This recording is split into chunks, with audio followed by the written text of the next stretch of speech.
बनाते हुए 1-1.5 साल हो गए, कुछ भी मिलता थोड़ी ना था, ना वीडियो वायरल। जब अपनी आवाज़ में बनाए, हाँ, जब मेरे घर पे ये थी स्थिति, नहीं मेरे पास घर है तो ना मेरे पास, मतलब काम कर लो तो खा लो, नहीं तो खाने तक का पैसा नहीं थे।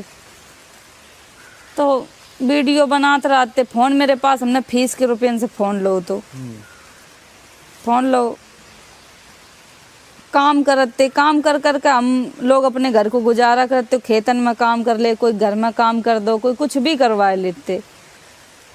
फिर ऐसे मेरे घर में किसी के पास चप्पल नहीं थी, कोई के पास, सबकी टूट गई, कुछ भी, कोई नंगे पैर सब लोग घूमत रहते, कुछ भी काम करते तो चप्पल नहीं रहती। तो हमने 200 रुपया की मजूरी करी थी खेतन में, तो 200 रुपया हमें मिले। तो हमने दीदी से बोले कि दीदी, घर पे नहीं है खेत? नहीं, मेरे खेत तो थे लेकिन मुकदमा लगा था, अभी जीत गई है मम्मी। जब मेरे पापा ख़त्म हो गए थे तो मेरे जो परिवार के लोग हैं उन्होंने मुकदमा लगा दिया था कि तुम्हारे पापा अब ख़त्म हो गए, लड़कियों को खेती नहीं मिलनी चाहिए, लड़के नहीं हैं इनके, ये वो, तो ये सब फालतू का मुकदमा लगा दिया। एक तो पापा इधर से ख़त्म हो गए, छोटे हम तो 1 साल के थे। फिर एकदम से प्रेशर आ गया कि अब क्या करेंगे, मम्मी एकदम पागल सी हो गई। मेरे भाई भी थे मेरे, अभी तक मेरी पूरी स्टोरी किसी को नहीं पता। मेरे 8 भाई थे, 8 भाई ख़त्म हो गए। ये कैसे? लड़ाई झगड़ा? बचपन में पैदा हुए ख़त्म हो गए, बड़े हुए ख़त्म हो गए, पैदा हुए ख़त्म हो गए, बड़े हुए ख़त्म हो गए। मेरे 8 भाई थे, 8 भाई ख़त्म हो गए। फिर उसके बाद 3 बहनें बची, मतलब बड़े भी हो गए बीमारी से। नहीं, कई बार पुराने टाइम ये होता था, किसी के पास पैसे नहीं होते थे, कोई अस्पताल नहीं था, घर में बच्चे होते थे। तो अब जो घर में बच्चे पैदा करो, ये करो, कुछ तो दिक्कत हो ही जाती है। इतना जानकारी नहीं, कुछ भी नहीं, इस वजह से वो बच्चे, कुछ दिक्कत हो जाती होगी, ख़त्म हो गए। कोई साफ सफाई नहीं हो पाती होगी, ख़त्म होते चले गए। फिर उसके बाद मम्मी एकदम पागल हो गई। एक तो मेरा बहुत बड़ा भाई हो गया, तब वो ख़त्म हो गया, तो मम्मी एकदम पागल हो गई कि अब हमें भी मर जाना चाहिए। तो फिर सबने समझाया, सब पापा समझाए क्या हुआ है, ये अगर इतनी जल्दी हार मान जाए तो कुछ नहीं। फिर उसके बाद ऐसे ही हो तो 3 बहनें बची मेरे घर में।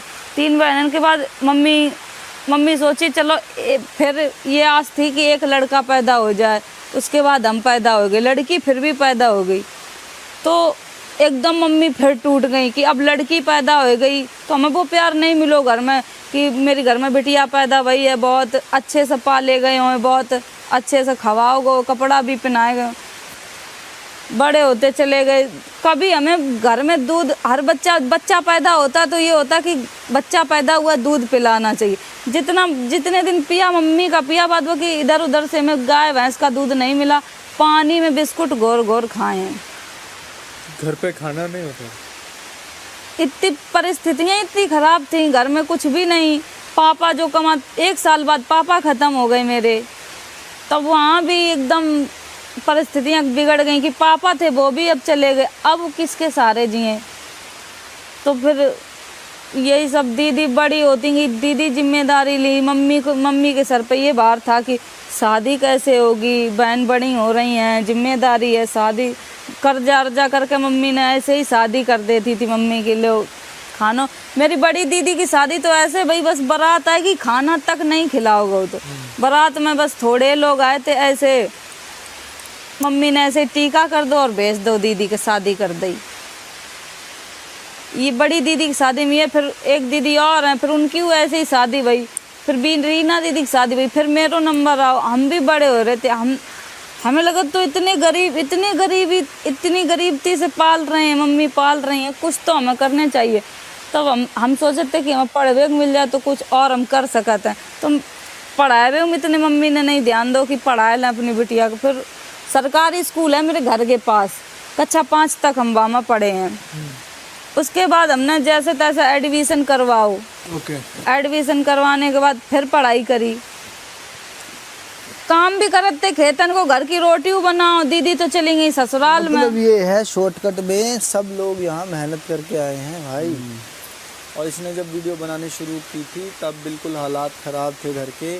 घर के हालात अभी इतने कैसे फिर अभी घर नहीं, घर के हालात इतने, जब वीडियो बनाना स्टार्ट किए तो मम्मी इतना, गांव वाले इतने विरोध करें कि ये वीडियो बनाएगी तो गांव के बच्चा बिगड़ जाएंगे, ये इसको गांव से निकालो, इनको गांव से निकालो, ये सब चीज़न के बाद जब उसको 3 साल हो गए ना, ऐसे भैया फिर संघर्ष करते रहे, फिर टिकटॉक बंद हो गो। टिकटॉक बंद हो जाने के बाद फिर मम्मी ने मेरी शादी तय कर दी कि अब शादी कर दी है, अब तुम भी जाओ अपने घर है, अब हमसे नहीं झेल पाई है। लड़का देखोगे, लड़का ने मना कर दी कि गांव से हैं, लड़की पढ़ी लिखी नहीं है, ये वो बहुत सारी बातें बनाई, और लड़का बोलो कि नहीं हमें नहीं शादी करनी है। तो फिर वहाँ थोड़े हम ठीक लगे कि चलो लड़का ने मना कर दो, अभी हमें भी शादी नहीं करनी थी। फिर ऐसे टिकटॉक बैन हो, फिर मिले अभिषेक जो अभी तक मेरे साथ में। अभिषेक ने यूट्यूब चैनल बनाओ सब कुछ, अभिषेक जैसे अब हम तुमसे मिले हैं, तुम मेरी वीडियो पहले से देखते हो और तुम आए कि तुम वीडियो अच्छी बनाती हो, ये वो, फिर तुम्हें यूट्यूबर है? नहीं, वो हाँ यूट्यूबर थे, लेकिन अब उन्होंने सब काम छोड़ रखे हैं, सिर्फ मेरा ही काम करते हैं। अब जो भी चैनल है मेरा ही चैनल चलाते हैं, सब कुछ। आज यहाँ बैठे हैं तो अभिषेक की देन है, और मेरी जनता ने इतना प्यार दिया, इतना सपोर्ट किया, आज यहाँ है। तुम्हारे सारे वीडियो चलाता है पीछे से? हाँ, अभिषेक का पूरा काम, अब जो मैं यहाँ बैठी हूँ अभिषेक कर रहे होंगे सब कुछ। मेरे घर में भी तो कोई नहीं है पढ़ा लिखा, सब जितने पढ़े लिखे हैं घर में सिर्फ हम ही हैं जो भी हैं। मेरे घर में कोई बहनें नहीं पढ़ी हैं, मम्मी भी नहीं पढ़ी हैं, कोई भी, पूरे फैमिली में एक हम ही पढ़े हैं जो थोड़ा बहुत जो भी जानते हैं ठीक ठाक है, नहीं तो हमारी भी शादी हो जाती। कौन शिवानी के गांव को जानता, कौन किसको, कोई जान रहा था? यहाँ कौन आता बिग बॉस के घर में, कोई जानता ही नहीं। तो यहाँ भैया बहुत मेहनत करके आए हैं, और ये मेहनत मेरी बहुत सफल भी होगी, सफल हो ही गई। जब बिग बॉस के घर में बैठ गए आके, तो ये तो मेरी मेहनत रंग लाई। इतनी मेहनत करने के बाद आज इधर हम बैठे हैं। दोस्तों, जिसे आप लोगों ने देखा इस ब्लॉग में कि शिवानी कुमारी ने अपने संघर्ष बताते नज़र आ रही हैं आप सभी को। तो ऐसे ब्लॉग देखने के लिए आप लोग लाइक करें, चैनल को सब्सक्राइब करें, और फ्रेंड्स इस वीडियो को ज़्यादा से ज़्यादा शेयर कीजिए आप लोग। और नेक्स्ट ब्लॉग में मिलेंगे, तब तक के लिए बाय बाय।